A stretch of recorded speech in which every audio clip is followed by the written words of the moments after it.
Right lads, as promised then, I'm just going to do a quick demo, sort of talk through on how to use the ZT Pro from Gizmo Angling. Alright, now what I'm going to do is I'm just going to demonstrate on how to use a, how to tie, sorry, a 4-inch hook length, and then we'll just quickly do a 6-inch hook length afterwards. Alright, okay, first things first then guys, what you need to do is take your selected line. I'm just using a thick diameter line here just for ease, so that you can try and pick up as much as you can on camera. And you just got to tie your standard loop, that whatever loop you use or whatever loop tie you use at the start, okay, just to fit onto this pin. Alright, so once that's done, I normally do like sort of 10 loops tied up, ready to go, so we can just crack on, just tie them up straight away.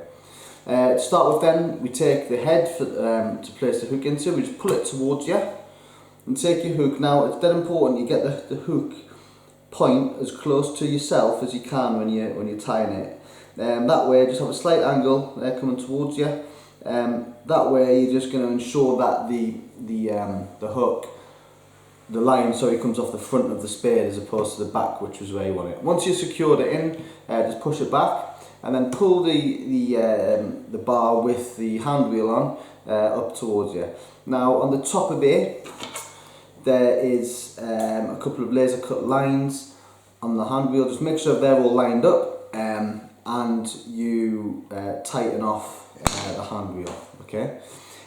Just as I mentioned earlier on, under this cap on the bar itself, it's nice and tight and snug. Under there, under this cap here, that's where it is. That's where you make your adjustments for your different hook length boxes. All right, just pull that off, and then it just pops back on dead easy. Right, carrying on then. On the hand wheel, you've got a pin on the top. Now for a 4-inch hook length, which we're going to start with, all you've got to do is just place your loop around that pin. All right, and you've got to do nothing else. Okay. For a 6-inch, you then do a full rotation, and so on and so on. The more rotations you do, the longer your hook length. We'll come on to that a bit later. And then you push the bar away from you. Okay, and then at this stage, what we do is we take the line in our other hand. Alright, like so. We place our finger on top of it just so that you can guide your hand around the line around these two pins. Brass plates if you like. Now this one here is like a plunger. We'll come on to that later. That's used to release the line and so you can tighten the whipping down on the shank of your hook. And this pin, this brass plate here, holds this plunger underneath again. We'll talk about that in a minute. That'll essentially trap the line once we've done the hook, if you like. So the first thing, like I said earlier on, is the first turn is the most important one. You've got to make sure that you get it nice and flush up against the spade of the hook. So just start your first turn dead slow. Make sure you get that first wrap correct. So I've caught it next to the spade. I'm now going to start wrapping down the hook. Okay, make sure if you're going up the hook, you're doing it wrong. Alright. So don't hold the line too tight. It'll just nicely lay on there. I'm now going to press up on the bottom plunger, wrap the line around, and release. That's now trapped that excess line, okay? At this stage then what we can do is just trim that off with my blunt scissors again, snip.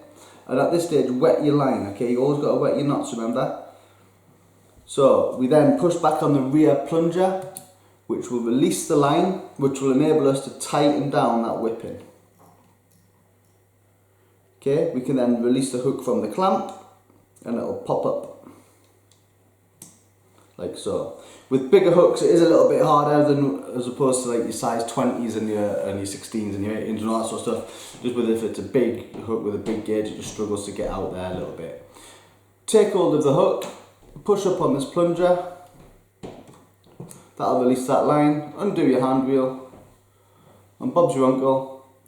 A perfect little 4-inch hook length, which I'm sure is going to slay some margin fish sometime in its life.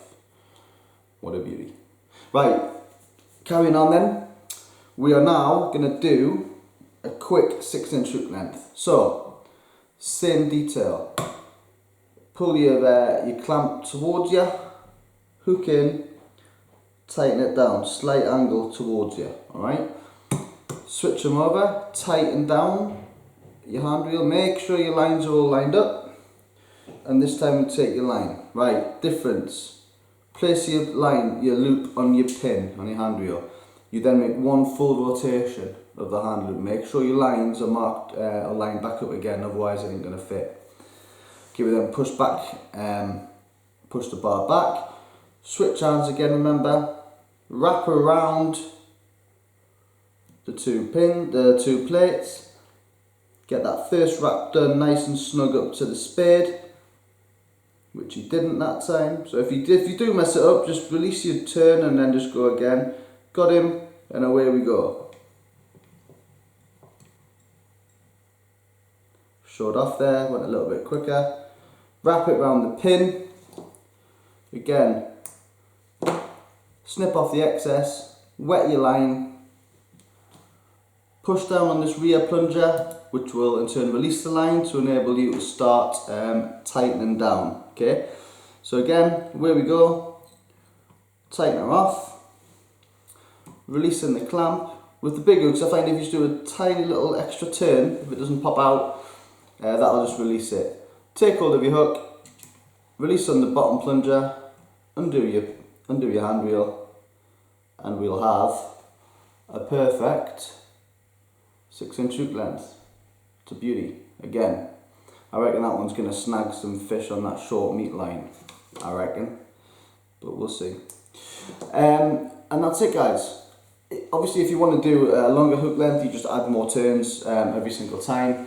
You can go all the way, well, plus of 100 millimeters. You know, anything, as much line as you can fit on this hand reel, you can tie the hooks. Thanks very much for watching. I hope that's of some use to you, and I'll hope to see you next time, guys. Thanks very much.